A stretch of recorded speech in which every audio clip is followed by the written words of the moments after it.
MS em Dia Preview, informação até você. E o que move a sua fé?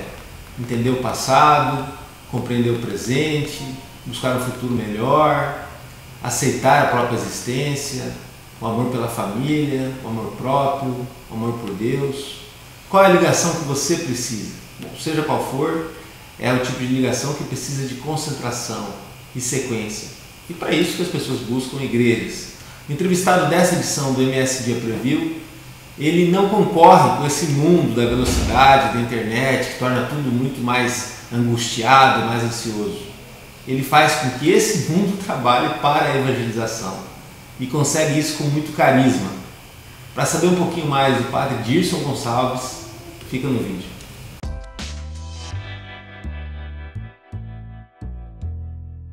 Padre, obrigado. Geralmente eu falo obrigado pela visita, mas sou eu que estou te visitando, né? Estou aqui na secretaria. Eu que agradeço então a visita. Bem-vindos.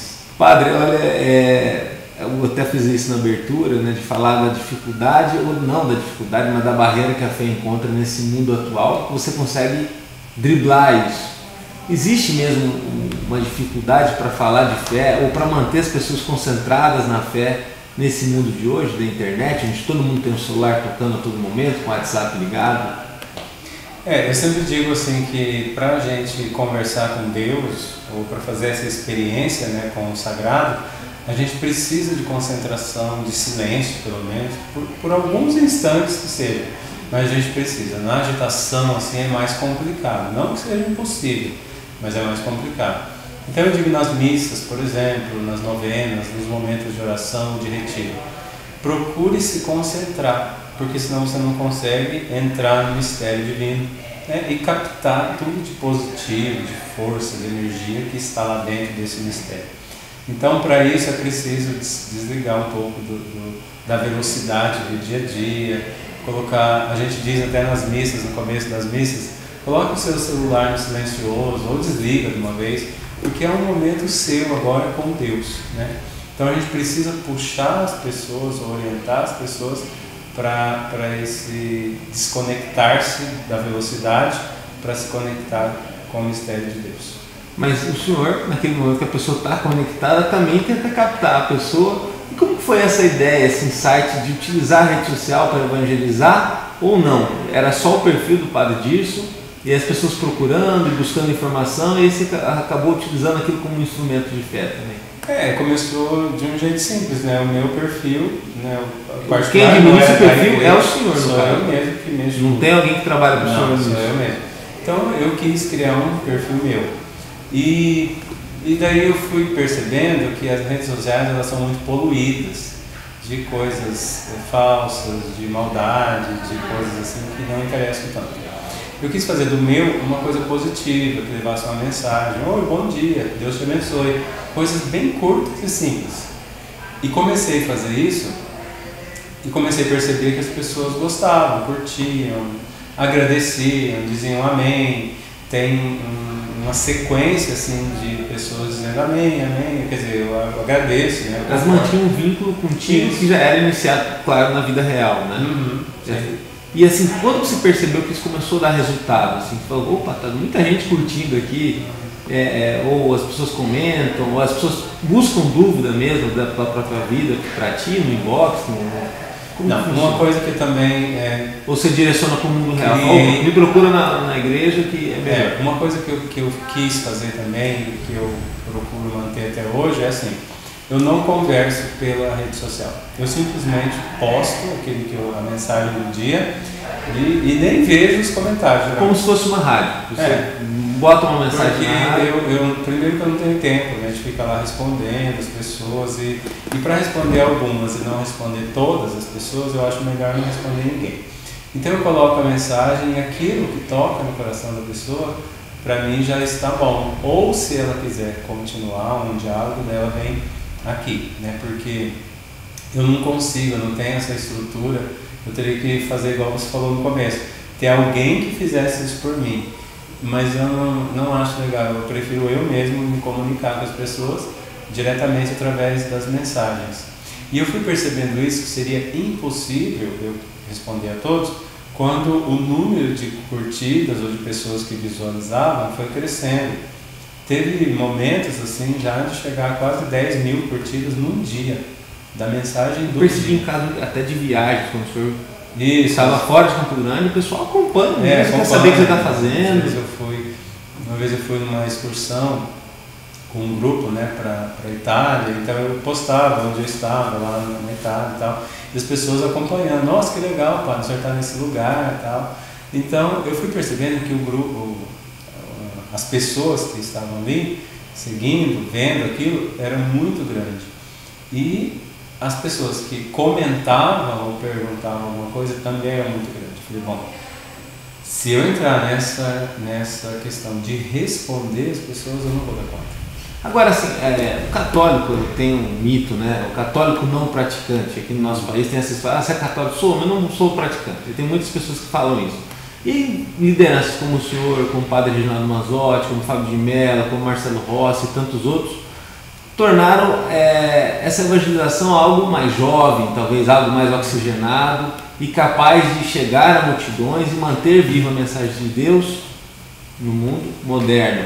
Não que antes estivesse precisando ser reciclado.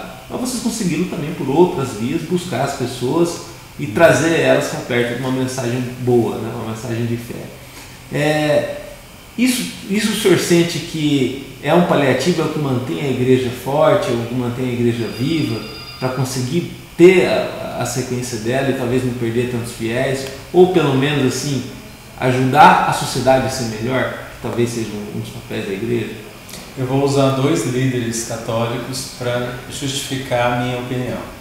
O primeiro é o Papa Francisco, que ele está insistindo que a Igreja Católica deve ser uma igreja de saída, ou seja, ela não pode ficar dentro do templo esperando que as pessoas venham e ficar com aquele discurso ou aquela prática que é secular já, milenar até, 2000 anos, mas ela precisa sair do templo e encontrar as pessoas onde elas estão.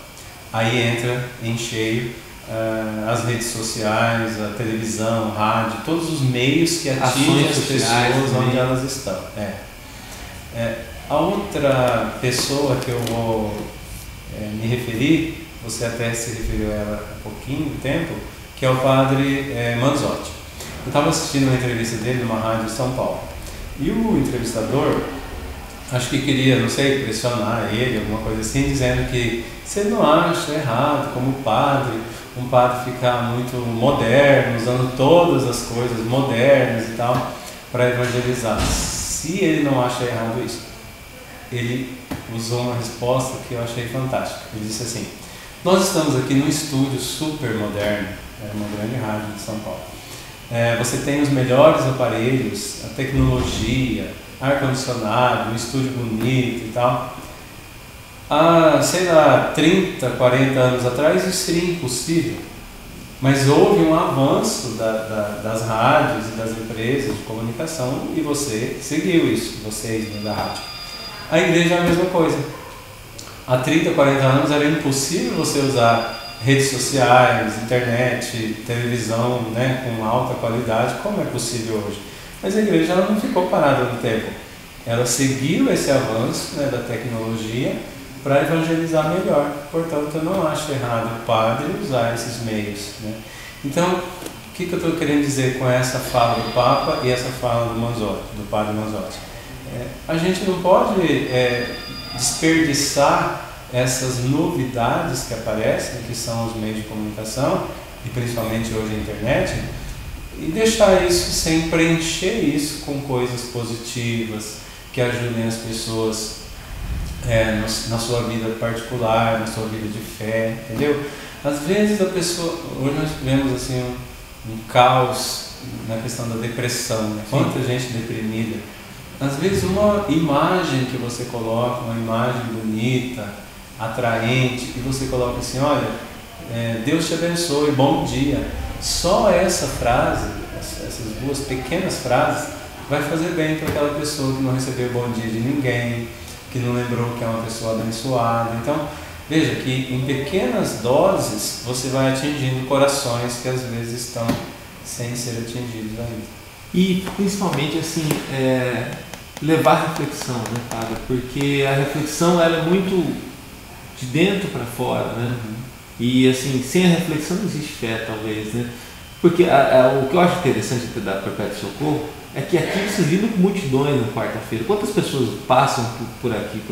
Aproximadamente, dizem os pesquisadores, 20 mil, 25 mil pessoas. As pessoas se espremem aqui, quer dizer, é uma loucura, mas todo mundo focado, todo mundo com muita fé, e essa energia acaba um ajudando o outro, porque as pessoas que nem se conhecem, ajudando o senhor também, que deve ser bastante cansativo um dia inteiro desse, mas talvez ao mesmo tempo que é cansativo, é renovável também receber toda essa energia das pessoas. Geralmente as matérias que são feitas sobre o santuário, os jornalistas, as pessoas que vêm aqui, eles perguntam, padre, como se explica isso? É uma quarta-feira, é meio de semana, as pessoas trabalham, a vida segue. E isso aqui, todas as quartas-feiras é cheio, assim, essa multidão parece que está aumentando, inclusive. Eu falei, do ponto de vista assim, social, ou em números, ou coisas lógicas, isso não se explica. Isso é um fenômeno religioso. Então, fenômeno religioso não tem como explicar, como matemática, ou sei lá. O fenômeno ele acontece de um jeito que é fora do controle humano, entendeu? Por que isso acontece? Até a gente que é padre, no meio daquela multidão rezando, a gente sente que dentro do santuário corre uma energia diferente. As pessoas falam isso. Padre, estar ali no meio parece que traz pra gente uma força que a gente não sabe de onde que vem. Então é assim, uma energia diferente. Eu acredito que seja isso, né, esse fenômeno religioso, que atrai tanta gente para esse mesmo lugar.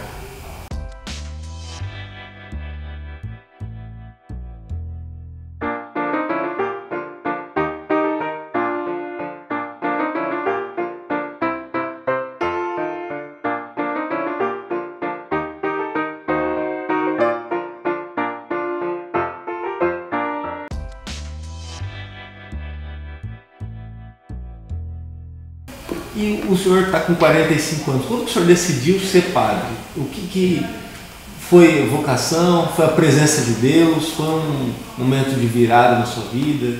Para quem não sabe da sua história, o que te levou para essa profissão de fé? Então, quando eu era criança ainda, a minha avó morava com a gente, né, com a minha família, pai, mãe, irmãos. O senhor é do interior do estado? Isso, Bodoquena. Fui criado lá, dos 5 aos 18 anos. Nasci aqui, mas mudamos para lá. E a minha avó, muito religiosa sempre, minha família toda, né? Mas ela sempre falava assim para eu ir com ela na missa, de domingo. E eu ia na missa. E eu dizia, já como criança, que eu gostaria um dia de ser padre. Eu admirava o padre, o jeito que ele fazia a missa, essas coisas de criança. Só que chega uma idade da adolescência, ali dos 14 até 17 anos, que essa vontade sumiu, assim. Acho que é um momento que você se envolve com outras coisas, sonhos de fazer faculdade, essas coisas começam a te chamar mais atenção do que o lado religioso, né? Mas daí, quando eu tinha 17 anos, por ali, voltou o desejo de ir para o seminário. Foi um momento decisivo na minha vida, porque ou ia fazer jornalismo, que era o meu primeiro sonho, que legal. Ou eu ia ser padre. Mas foi um grande comunicador, em todo caso, né? Eu gostaria de fazer ainda, porque é uma área que eu admiro e gosto. É uma área sofrida, hein, padre? Daí eu fui para o seminário com 18 anos e daí não saí mais. Fiquei 10 anos, né, no seminário, que a gente precisa ficar todo esse período. Faz 2 cursos superiores, tem o noviciado e tudo mais. Mas eu fiquei 10 anos e fui ordenado padre e foi assim. E o senhor não tinha noção que um dia seria o padre da Perpétuo Socorro. Como que o senhor ficou sabendo e como foi essa experiência de vir para um santuário que lida com multidões, que é tão tradicional aqui no estado? Então, a congregação que eu entrei, o grupo religioso que eu entrei, é dos missionários redentoristas. Então, a nossa congregação, o nosso carisma é cuidar de grandes lugares. Por exemplo, Aparecida, em São Paulo, somos nós que cuidamos, nosso grupo, né?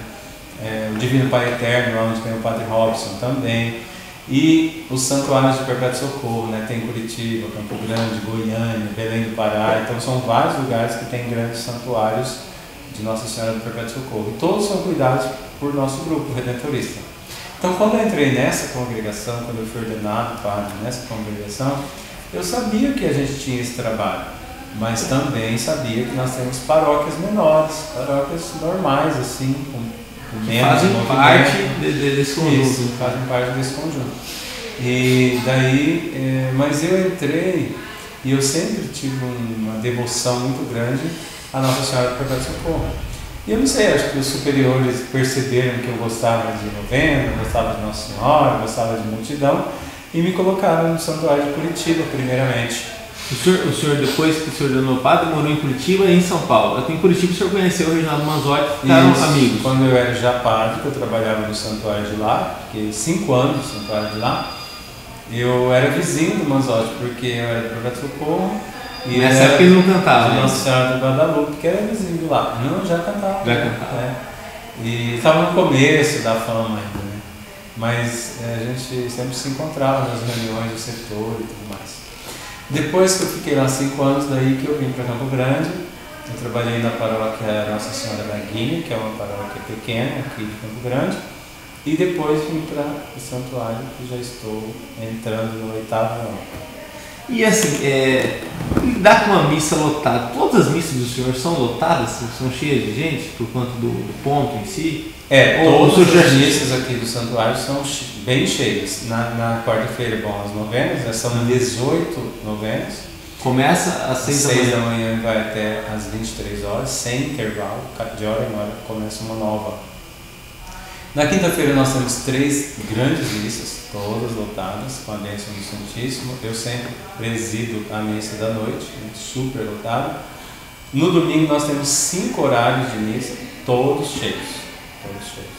Então, assim, mexer com o santuário é você saber, né, que é sempre muita gente. E agora, com relação ao público jovem, é um público, né, que vive toda essa instabilidade que a gente falou desse mundo de hoje, que não é só para o jovem, mas talvez os jovens fiquem mais suscetíveis, até pela questão de estar se organizando na própria vida. Como que o senhor faz, ou a paróquia trata, para poder lidar com esse público? Vai exigir atenção para poder fazer os projetos do jovem, lidar com música, ou até com comunicação mesmo, que é uma área que a turma gosta, né? Às vezes até mesmo que não vá seguir na área, mas participar, se envolver, e acaba ajudando também no todo, né? Na evangelização. Jovens... o senhor é um padre jovem. Existe uma atenção especial ao jovem? Existe uma busca, né, porque assim, a questão do jovem, o principal, eu acho, é a linguagem que você usa. Se você é um padre muito padre, você afasta, entendeu? Eles têm uma certa resistência com a autoridade, né? Já vem com pai, com escola, com tudo isso. Essa geração de hoje é meio padre, assim, até para chefe também. Fria, assim, uma relação fria. Eu acredito que os padres que mais se dão bem com jovens são os padres mais descolados, assim, falam uma linguagem mais simples, mais direta, não entra também totalmente na linguagem do jovem de hoje, porque é uma linguagem meio exageradamente livre, né? Mas o padre, ele mantém a sua postura de padre, mas consegue dialogar, ser mais livre, mais esportivo, até no jeito de se vestir, das músicas que gosta, entendeu? Então eu acho que isso atrai. Isso influencia, por exemplo, numa confissão? A confissão, ela pode ser mais descolada, ela pode ser mais tranquila, ela pode ter uma versão mais leve, talvez? A confissão é um dos lugares que você desmonta aquela imagem muito formal e negativa que o jovem tem do padre. Eles não querem conversar porque eles pensam que eu vou falar minhas coisas pro padre, o padre vai me dar um sermão, vai falar que eu estou errado, vai falar que eu vou pro inferno. Ou até a questão da confidencialidade, né? Isso, também exatamente. Tem uma coisa que o padre não vai contar o que foi o relato dele. Se descobrir que um padre contou alguma coisa de uma confissão, ele é suspenso de ordens, ou seja, ele não pode mais atender, nem se livrar missa, nada. Ou seja, num mundo onde as pessoas não guardam tanto segredo, num mundo que não é para guardar segredo, pelo menos isso está absolutamente resguardado, graças a Deus, na Igreja Católica ainda tem. Ali é um momento que você desmonta essa imagem negativa que o jovem tem. a linguagem que o padre usa, pelo menos aqui eu uso, é assim, olha, que bom que você veio aqui, você veio buscar uma bênção de Deus, aquilo que você fez de errado, né, que você considera que fez errado, vira a página, segue a vida, tentando acertar sempre. Você nunca vai ser 100% certo. Isso faz parte do ser humano. Nem eu sou 100% certo, nem o Papa Francisco é. A gente tem as nossas fragilidades humanas. Então a gente pode fazer coisas que depois fala assim, poxa vida, por que eu falei aquilo? Por que eu pensei aquilo? Por que eu fiz aquilo? Por isso que a vida é bonita, porque ela dá a chance de você retomar, falar, não, eu não vou fazer mais assim porque isso faz mal para mim e para os outros. Isso é a confissão. E daí no final daquela conversa, que eu acho melhor tratar como uma conversa, secreta, mas é uma conversa, você ainda dá uma bênção para a pessoa. Nossa, ela sai dali diferente. Não é aquela coisa seca, fria e muito, sabe, séria, que às vezes as pessoas têm da confissão. O senhor já sentiu um certo peso? No caso, acho que pessoas comuns geralmente sentem isso quando tem que transmitir uma energia para alguém da família ou para alguém do convívio, de manter a pessoa bem, manter a pessoa viva. O senhor lida com a esperança de muita gente, não a esperança das pessoas, não apenas no senhor, mas a esperança nelas mesmas, né? E o senhor tem que manter aquela pessoa com aquela chama acesa, tudo isso consome muita energia. O senhor já chegou a sentir fisicamente ou sentir esse peso? E fala, puxa Deus, me ajuda, me dá gás aí, porque é uma responsabilidade muito grande, né? Porque o senhor tem uma projeção enorme, né? Mas é assim, claro, como todo ser humano, o padre também cansa, né? Ele precisa se alimentar bem, precisa dormir bem, mas ele precisa de uma outra coisa que é fundamental. Ele precisa rezar muito, ter o momento dele com Deus, porque alguém que reza, senão ele começa a pregar coisas assim daqui para fora e não pode. O padre tem que falar com as pessoas, tirando as coisas que ele fala lá do coração. E o que você põe no coração? Aquilo que você conversou com Deus. Jesus fazia isso. Ele subia no monte, recolhia, saía de toda aquela agitação e conversava com o Pai. O Pai falava com ele, orientava ele, ele guardava aquilo no coração, daí ele distribuindo, olha, você sinta-se bem, o Pai ama você, eu também te amo, essas coisas assim. Então você tem que falar coisas que tocam o coração da pessoa. E só toca aquilo que você tira do seu coração. Porque se o padre não tem essa concentração, essa oração, essa intimidade com Deus, ele começa a falar dele mesmo, começa a falar de coisas que não tem nada a ver, que não tocam o coração dele. E o senhor tem que ter esse momento de renovação, diário. Eu faço meus momentos de oração diária. Eu oro, às vezes eu simplesmente passo diante do quadro, né, do ícone de Nossa Senhora do Perpétuo Socorro e olho para ela. Você já olhou nos olhos dela? É impressionante. Você olhar nos olhos de Nossa Senhora do Perpétuo Socorro, ela transmite uma energia, assim, uma coisa tão boa. E você se abastece e tem mais forças para seguir. Outra coisa que também, por orientação médica, né, eu faço é caminhar um pouco, colocar o pé na terra, essas coisas, porque a gente fica muito sedentário. Calçado especial, o senhor tem, por exemplo? Portanto, fica em pé? Às vezes a gente precisa sentar, né, e tirar os sapatos, essas coisas, porque o corpo exige, né, as energias precisam ser renovadas.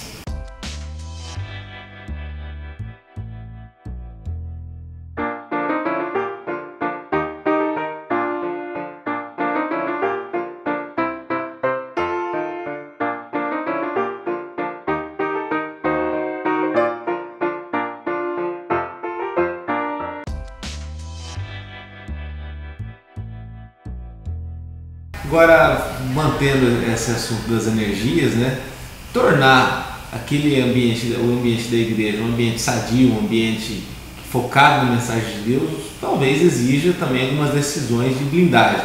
A política, por exemplo, a gente está em ano eleitoral, aí fica aquela coisa de às vezes o político frequentar a paróquia ou até da ansiedade das pessoas da política vir a ser tema do sermão, da discussão. Política pode estar sendo discutida dentro da igreja, em outros segmentos parece que já é discutida, nós somos até candidatos. Como que o senhor vê essa questão? Porque envolve não só política, envolve cidadania, consciência das pessoas sobre o coletivo, né? Eu, como princípio meu e pensamento, eu sempre me comporto assim. Eu não gosto de envolver a Igreja Católica com política partidária. Eu não sou de nenhum partido e não fico pregando essa coisa partidária. Ideologias, tem que fazer assim porque assim é o correto. Principalmente Tem acompanhar tanta o noticiário, coisa né? de direita, esquerda, centro, eu não misturo com nenhuma dessas. A minha referência política, se pode chamar assim, é Jesus Cristo. O que Jesus veio pregar na Terra, veio fazer na Terra, qual era a mensagem dele que custou até a vida dele? É um mundo onde as pessoas se amem, onde haja justiça, onde não haja gente morrendo de fome, onde não aconteçam guerras. Todos os políticos deveriam se inspirar em Jesus Cristo. Eu como governador, eu como presidente da República, eu como prefeito da cidade, eu como vereador, deputado, senador, eu deveria me preocupar com o que Jesus ensinou, porque ele é a nossa referência. O que a gente vê hoje, infelizmente, é que não existe quase essa referência da política, cuidar das pessoas, cuidar do país, cuidar, sabe? É muito assim, cuidar do meu bolso, de mim mesmo e da minha família e pronto. Então assim, é muito triste ver isso, por isso que eu não me misturo.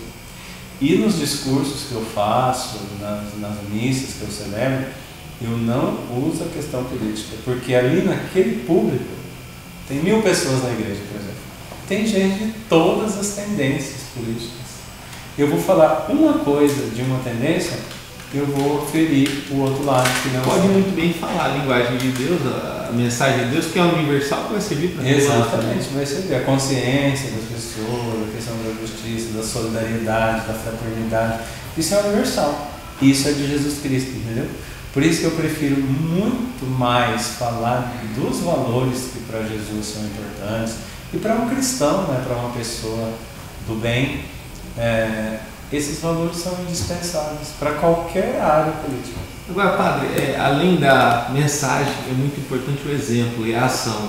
E a igreja tem uma atividade social muito bonita. Várias cidades, em todo o Brasil, em todo o mundo. Vocês aqui desenvolvem algo assim também, que o senhor participa e gerencia também. Nós temos uma área que foi criada, uma associação, Associação Filhos de Maria, que a gente chama, só para cuidar da área social. Por quê? O que a gente tem aqui? Muitas pessoas, devotos, pessoas que frequentam aqui, muitas pessoas trazem, eu fiz uma limpeza no meu guarda-roupa, não quero mais essas roupas, leva lá no Projeto Socorro. Eu fiz uma promessa que eu deveria doar uma cesta básica, leva no Projeto Socorro. Eu estou com essas coisas aqui que eu não vou usar mais. Aqui chegam muitas coisas. O que a gente faz com isso? Tem um setor que só cuida disso, que administra, organiza, né, os alimentos, as roupas e distribui para pessoas carentes. Tem famílias assim que às vezes não tem o que comer na semana. Recebe uma cesta daqui, vai à assistente social, faz o cadastro, visita, vê se a pessoa realmente precisa. É uma ajuda que veio de alguém que às vezes ela nem conhece. Ela nem conhece e ela recebe, entendeu? E aquela pessoa que está dando o alimento, por exemplo, ela nem sabe para onde vai aquilo, mas ela sabe que vai para alguém especial, né, que precisa realmente. Então, esse nosso trabalho social, ele cresceu muito nos últimos anos. Tanto é que hoje, além de famílias carentes, nós atendemos 25 instituições que precisam de doação também. Sabe aquele grupo ali que antigamente chamava a Frangel, que cuida das crianças com AIDS? Nós ajudamos. O asilo, a gente ajuda. Outros lugares de carência, nós estamos ligados com eles. Então a gente manda roupa, manda alimento, material de limpeza. Tudo que a gente arrecada dos devotos, a gente distribui organizadamente para esses lugares. E o nosso principal lugar é a chácara de recuperação, né, para dependentes químicos. Nós construímos agora uma nova sede. Onde lá eles ficam internos e aprendem? São internos, tem que ser carentes, né, de famílias carentes, que a gente não cobra nem um centavo da família, a gente mantém com o que entra dos devotos. o rapaz, o homem fica lá num período de 9 meses, que é o período do tratamento, né? Durante esse tempo ele tem aulas, ele tem orientações, né, profissionais, ele sai de lá com a possibilidade de encontrar um emprego. Inclusive a gente está em parceria com algumas empresas que recebem essas pessoas pós-tratamento, né? É um trabalho socialização de verdade, né? É verdade. E o que eu mais gosto, né, da nossa chácara é que ela é totalmente gratuita. Isso é muito importante, porque tem chácaras que cobram um valor imenso, né, para a pessoa ficar lá. A nossa é gratuita. A segunda coisa nossa é assim, ela cuida da parte espiritual, entendeu? Ela respeita se você não é católico, mas ela cuida da parte espiritual. Você tem que lembrar que dentro de você tem uma alma, tem um coração, você tem que cuidar dessa parte, porque cuidando disso ajuda você a ter um equilíbrio, não ceder aos vícios, etc. Então é um trabalho assim muito completo. E tem a parte da laborterapia, né, que eles têm que trabalhar, fazer o jardim, plantar uma horta, essas coisas que também distrai e faz exercício. Perfeito. Poxa, muito obrigado, Fábio. Obrigado pela entrevista. Excelente entrevista. Acho que vai ser um grande registro para todo mundo e para a gente do MS Dia Preview. Muito obrigado. Valeu. MS Dia Preview, informação até você. E para acompanhar mais o nosso trabalho, acesse www.msdia.com.br. Um abraço, ficamos por aqui.